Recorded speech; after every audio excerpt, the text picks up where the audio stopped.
이것이 하나입니다. 이것은 과학입니다. 그럼 어떤 사람이 묻습니다. 현대인들이 묻습니다. 나도 자주 만나게 됩니다. 아, 노사님, 그럼 그 시험관 아기는요? 현대 과학에서 사람이 사람을 만들어내기도 합니다. 그때도 이 중음신으로 와서 태중에 드는지요? 그 중음신이 태중에 드는지요? 중음신이 이때 남녀의 정자와 난자가 결합을 할 때에 중음신과 이 부모가 인연이 있으면 자석이 철을 끌어당기듯이 중음신은 맞습니다. 깜빡 잊고 말을 안 했는데요. 우리는 지금 신통력이 없고 능력이 없습니다. 육체를 떠나서 중음신이 되면 오신통을 5가지 신통을 부족하게 됩니다.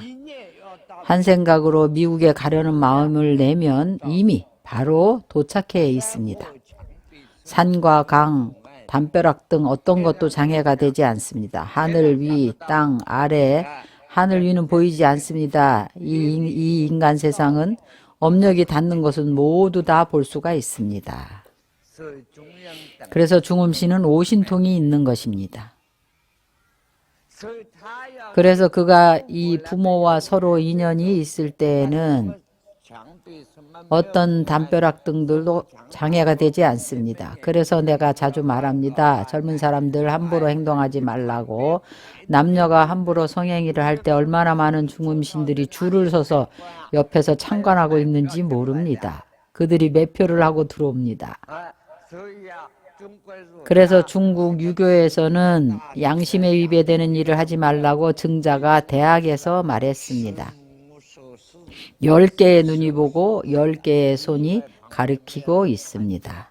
옆에서 아무도 보지 않을 거라고 생각합니까? 그 중음의 귀신들이 다 옆에 있습니다. 태에 들어서는 상황이 이와 같습니다.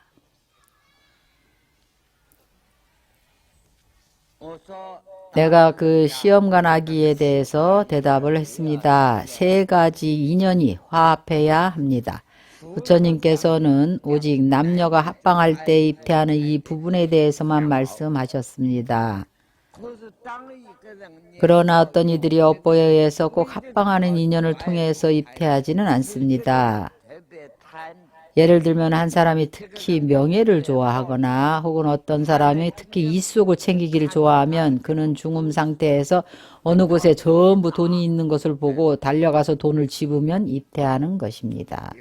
입퇴해서 태어나 보면 인색한 귀신이 되어 있거나 재물을 탐하는 귀신이 되어 있습니다. 사람이 되어도 마찬가지입니다. 그래서 사람의 인과와 개성이 모두 전생부터 가지고 태어나는 것입니다. 자신의 업보는 모두 전생에 가지고 온 것입니다. 이 정자와 난자와 아래아식이 3가지 인연이 결합해서 태아가 된 이후에는 여러분 보십시오. 불법이 생명과학 맞지요? 신기하지 않나요? 첫 번째 7일에 부처님께서도 말씀하셨습니다. 7일씩 계산을 합니다. 중음신도 7일씩 계산을 합니다. 첫 번째 7일에 정자와 난자, 아래아식이 결합을 해서 중음의 영혼이 이미 태중으로 들어갔습니다. 이른바 바로 윤회라는 그것이 저 믹서기와 같습니다. 빙수를 가는 기계처럼 웅웅 하고 한번 돌면 여러분의 이 영혼이 그 속에서 나오지를 못합니다. 마치 선풍기 위에 파리 한 마리가 앉아 있는데 우리가 전원을 눌러서 선풍기를 돌리면 그 파리가 그 안에서 영원히 정신 못 차리고 나오지를 못합니다.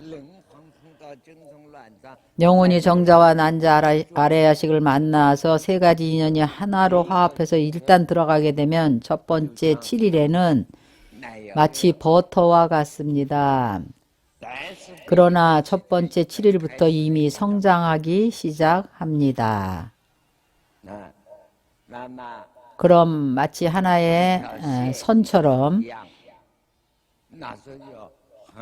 그것은 연구하기가 아주 어렵습니다. 매번 성장할 때마다 한 번의 풍대와 배합을 합니다. 풍대인데 이 풍은 바로 현재 우리가 기공을 단련하는 이 기는 아니고 생명의 공능입니다. 7일에 한 번씩 변화를 합니다. 첫 번째 7일에 무엇이 자라나고 두 번째 7일에 무엇이 자라나고 세 번째 7일에 어떤지는 또 다른 불경에서 하나의 7일 동안 얼마나 많은 맥이 자라고 많은 관도가 자라나는지 맥과 관은 바로 몸의 기맥과 기혈이 흐르는 통로가 얼마나 되는지입니다. 모친의 태중에서 전부 합해서 38개 7일을 지냅니다. 바로 9개월이 더 됩니다. 그리고 나서 태에서 출생을 합니다.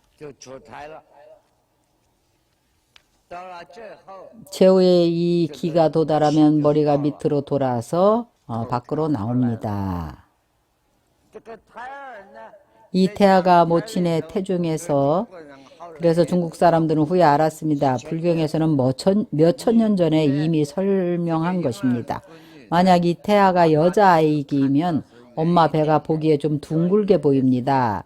왜냐하면 이 여자아기는 앞을 바라보고 있기 때문입니다. 남자아기면 엄마의 배가 약간 세모지게 이렇게 보입니다. 왜냐하면 남자아기는 엄마를 안고 등을 밖으로 보이고 있기 때문입니다. 여자와 아기와는 반대입니다. 사람이 물에 빠져서 죽은 모양도 같습니다. 남자의 시신은 물속에서 죽으면 떠올랐을 때 보면 엎어져 있습니다. 여자 시체는 물속에서 죽어가지고 떠올랐을 때는 똑바로 위를 보고 누워 있습니다.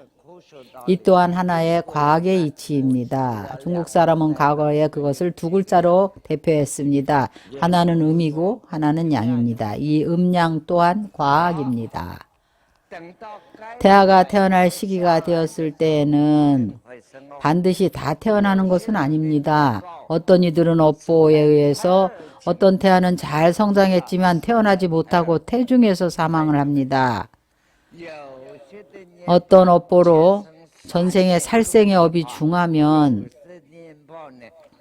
어떤 업보는 출산을 하다가 자궁까지 나와서 입구에서 죽기도 합니다. 어떤 아기는 태어나자마자 죽기도 합니다. 바로 이와 같습니다. 그리고 이렇게 사람이 태중에서 잘 태어난 후에는 태아가 자궁 안에서도 음식이 필요한가 하면 음식이 필요합니다. 입으로 먹는 것이 아니고 모친이 탯줄로 이미 소화된 영양소를 공급합니다. 그래서 태아가 자궁 안에 있을 때는 대소변이 없습니다. 선정의 힘을 얻은 사람과 같습니다. 선정에 있을 때는 대소변을 멈출 수가 있습니다. 다만 창자가 깨끗해야 합니다. 위와 창자가 깨끗하지 않으면 진정한 선정에 들 수가 없습니다. 현대 과학에서 연구했습니다.